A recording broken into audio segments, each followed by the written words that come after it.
नमस्कार प्यारे विद्यार्थियों। इसके पहली क्लास में हम लोगों ने साधारण ब्याज के किस्त वाले सवाल पढ़े। अब आज की इस क्लास में हम पढ़ेंगे चक्रवृद्धि ब्याज से संबंधित जो किस्त वाले सवाल होते हैं। लेकिन एक बात ध्यान रखना कि अगर रास्ता लंबा है और अगर आप जानते हैं तो आप सही समय पर पहुंचेंगे, और रास्ता छोटा है, आप नहीं जानते हैं, याद नहीं आ रहा है, भटक रहे हैं, तो उससे कहीं ज़्यादा लंबा हो जाता है। इसलिए आज के ये जो क्वेश्चंस होंगे हम इसी बात पर डील करेंगे कि जो तुम जानते हो उसी में अगर थोड़ी बात और जोड़ दिया जाए तो मुझे लगता है कि वो ज़्यादा बेहतर है, और उसी बात पर हम ये सभी प्रश्न करेंगे। चक्रवृद्धि ब्याज में जो इंस्टॉलमेंट वाले क्वेश्चन आते हैं उनको हम कैसे हल करेंगे, दो तरह से बनेंगे। एक तो किस्त का मान पूछेगा, कुल मूल्य दिया होगा, या फिर कुल धन दिया होगा, किस्त का मान पूछेगा। दो क्वेश्चन बनते हैं, जैसे साधारण ब्याज वाले वैसे चक्रवृद्धि ब्याज वाले। आप देखो तो 6 क्वेश्चन आपके सामने लिखे हुए हैं। इन 6 प्रश्नों में 4 हम बताएंगे, 2 आप लगाओगे। जिनके ऑप्शन देखिए तो ये लिखे हुए हैं। जो आंसर सही आए उसको आप कमेंट बॉक्स में ड्रॉप कर दीजिएगा, ठीक है। चलिए, इसके बाद कोई डाउट बचे तो ज़रूर बताइएगा। ओके, चलो पहला सवाल देखो। तो इसको देखने से पहले हमें एक बात समझनी चाहिए कि अगर हम कभी भी चक्रवृद्धि ब्याज पर कहते थे कि 10% की दर है तो हम सीधा लिखते थे 110/100। बोलो हाँ या ना, लिखते थे ना। 0 काट देते थे, क्या लिखते थे 11 बटे कितना 10, यही लिखते थे जी। आज हमको काम करना कैसे, इसको उलट के काम करना है, यानी कि 10/11 से काम करना है। कैसे करेंगे बताऊंगा आपको। जैसे 5% की अगर दर है तो हम लिखते 105 बटे कितना 100। 5 से काटो तो कितना 21 बटे कितना आ जाएगा 20 आ जाएगा। यही तो हम करते थे ना। लेकिन आज जो काम करेंगे वो 20/21 के फॉर्म में काम करेंगे। बस इतनी सी बात है, और कुछ आपको कोई कॉन्सेप्ट नहीं है। बस जैसे बताया हूँ इतनी बात अगर आप जानते हैं तो आपसे सवाल निश्चित तौर पे बन जाएंगे। 1025 रुपये करोड़ है, बराबर 2 किस्तों में चुकाना है, 5% की वार्षिक दर है। तो जब 5% की है तो हम लिखेंगे क्या 105/100। यही तो लिखते हैं ना, 5 जोड़ के लिखते हैं ना। ये हो जाएगा 21 बटे कितना 20। लेकिन हमने आपको बताया हम उल्टा चलेंगे, इसलिए 20 बटे क्या हो जाएगा 21 करेंगे, प्लस लगाएंगे। 2 साल का है तो अगले साल हम स्क्वायर करेंगे, तो 20 का 400 बटे कितना 441 हो जाएगा, बराबर 1025। ये किस्त है, ये कुल है, अलग अलग किस्तें हैं। इनका टोटल दोनों क्या हो जाएगा बराबर हो जाएगा। यहाँ एलसीएम लोगे जी, 441 का एलसीएम हो जाएगा 21 का 21 बार, 21 का दोगुना 42, 420 हो जाएगा, प्लस 441 का एक बार होगा तो यहाँ पर 400 हो जाएगा, बराबर 1000 कितना आएगा जी 25 आएगा। यहाँ पर आप जोड़ोगे तो कितना बन जाएगा, यहाँ बनेगा 820 बटे 441 बराबर 1025। ये उधर मल्टीप्लाई में जाएगा, ये डिवाइड में जाएगा, तो 1025 हो जाएगा बटे कितना 820 इंटू 441। इसी को हल करने पर आपका आंसर आ जाएगा। जैसे यहाँ देखो तो 41 का दोगुना 82 होता है। 41 से काटोगे तो 2 बार चला गया 82, 20 बचा 5। 41 का 5 बार 205 होगा। 5 पंचे 25, 5 चौके 20। 5 से गुणा कराओ तो 5 इक्के 5, 5 के 4 बार 20, 5 के 4 बार 20 तो 22।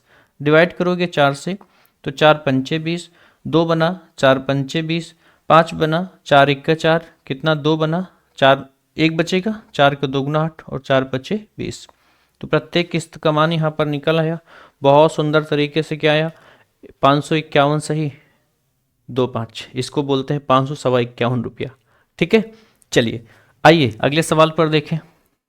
बहुत आसान है बच्चा, मैं कह रहा हूँ आपसे आसान है, चिंता की कोई बात नहीं। देखो अगला सवाल, अगला है 66,200 रुपये की राशि 3 किस्तों में। तो कोई इशू नहीं है, 10% है ना। हाँ, तो 10% के लिए क्या लिखते हो 110/100, ये तो लिखते हो ना।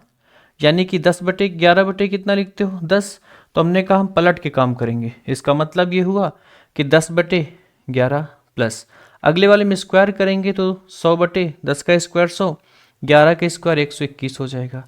3 साल के लिए है तो अगले वाले में इसी का घन कर दो तो इसका 1000 हो जाएगा और इसका हो जाएगा 1331।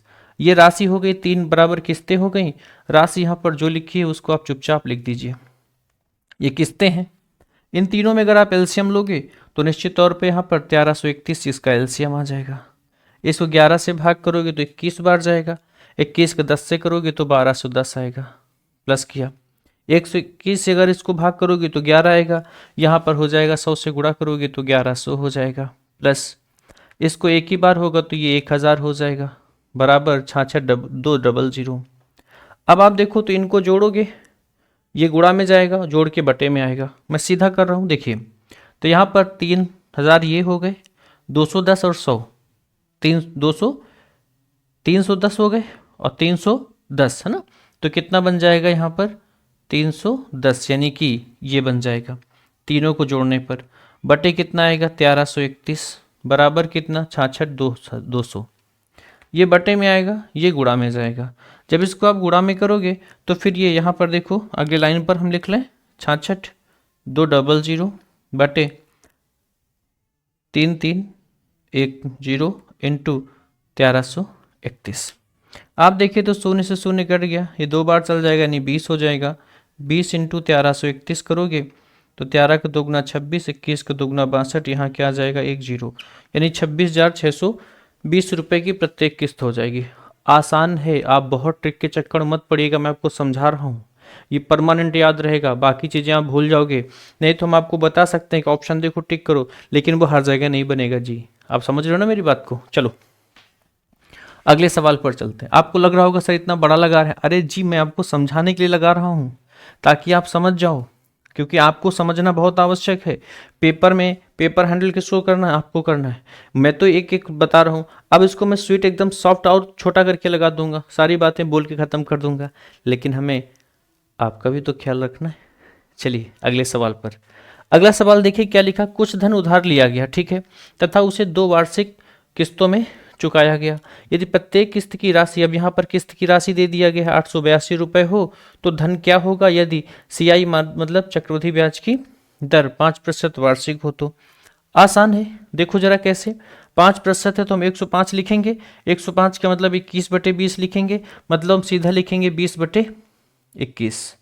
2 साल का है, यहाँ पर दो किस्तें हैं ना, यहाँ पर दिया नहीं गया है, 2 किस्तें हैं यहाँ पर, ये लिखा हुआ है। तो अगले वाले के लिए क्या करोगे, 20 का स्क्वायर 400 करोगे, बटे कितना 441।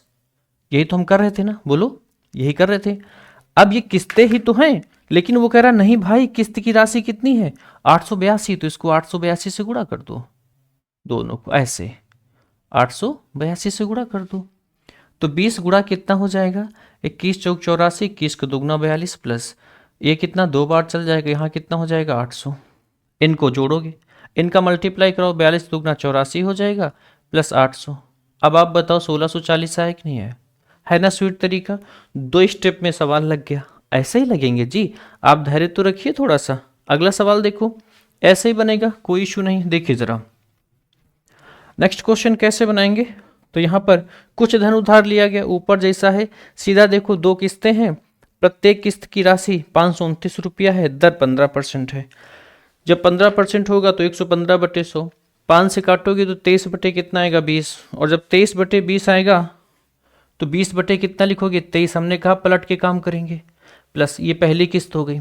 फिर इसका स्क्वायर करोगे तो कितना आएगा 20 का 400, इसका आएगा 529।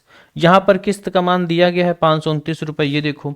तो हमने कहा ना इसको चूंकि किस्त है हमारे हिसाब से यार वो कह रहा है इतना है तो गुणा करा दो, 529 इंटू 529। अब आप देखो तो ये 23 बार जाएगा, यानी 20 गुणा कितना हो जाएगा जी 23 हो जाएगा, प्लस ये एक बार जाएगा तो कितना आएगा 400। देखो तो ज़रा 23 का दोगुना 46, 460 प्लस 400 कितना आ गया 860। मुस्कुराओ मुस्कुराओ, इतना सॉफ्ट अगर आपने सीखा हो तो मुस्कुराओ, है कि नहीं, है ना कितना सॉफ्ट, आप देखो ना कितना सॉफ्ट है। अब 5 नंबर सवाल, 200 रुपये की राशि कर्ज पर ली गई तथा उसे 2 वार्षिक किस्तों में चुकाया गया। यदि ब्याज की अदायगी 10% चक्रवृद्धि ब्याज पर हो तो प्रत्येक किस्त की राशि क्या होगी। वैसे ही बनाओगे जैसे पिछले वाले ये वाले और ये वाले सवाल बताएं, आप कर लोगे। फिर किसी ऋण को 2 बराबर किस्तों में चुकता करना है। यदि चक्रवृद्धि ब्याज की दर 6 से ही 1/4% वार्षिक हो तो प्रत्येक किस्त की राशि क्या होगी, तथा प्रत्येक किस्त की राशि यहाँ पर कितना दिया गया है 1445 रुपये दिया गया है। तो कह रहा है वह ऋण क्या होगा। दोनों ये वाले सवाल जो ये लास्ट वाला सवाल है ये तीसरे चौथे की तरह है, पहले दूसरे की तरह ये वाला सवाल है। आराम से हल करके आंसर को आप कमेंट बॉक्स में राइट करो। इसको मैं आपको केवल इतना बता देता हूँ कि सर इसको क्या करेंगे, जो 6 सही 1/4 है, कोई दिक्कत नहीं। देखो जरा, 6 चौक 24 1 25 होता है, 25/4 बोलो। तो बच्चा जब बटे में 100 रहेगा तो 400 हो जाएगा। ऐसे समझो, ऐसे समझो, ऐसे होता था ना, 25/4 आया, ठीक है सर। तो 1+ हम करते थे ना 25/4, तो 400 हो जाएगा। इसको इधर उठाओगे तो कितना आएगा, 425 बटे कितना 400। तो यहाँ पर देखो, यहाँ पर डिवाइड करो आप किससे, 25 से डिवाइड करो, तो 25 सिक्के 25, कितना बचा यहाँ पर 17, 25 सत्ते 175, यहाँ पर 16 बार जाएगा तो 17/16 है ना, इसको 16/17 करना, चूंकि हम उलट के काम कर रहे हैं ना, बस हल हो जाएगा। हम कह रहे हैं आपसे कोई इशू नहीं होगा। कैसा रहा आप लोग ज़रूर बताइएगा। आपको कैसे प्रश्न नहीं आते हैं उनका भी कमेंट करिएगा, मैं आपको बताऊंगा क्यों कौन से प्रश्न आपसे बनते नहीं, दिक्कत होती है, ज़रूर बताइएगा, ठीक है। और ये आज ये सेशन कैसा लगा कमेंट ज़रूर किया करो भाई, ठीक है। Thank you.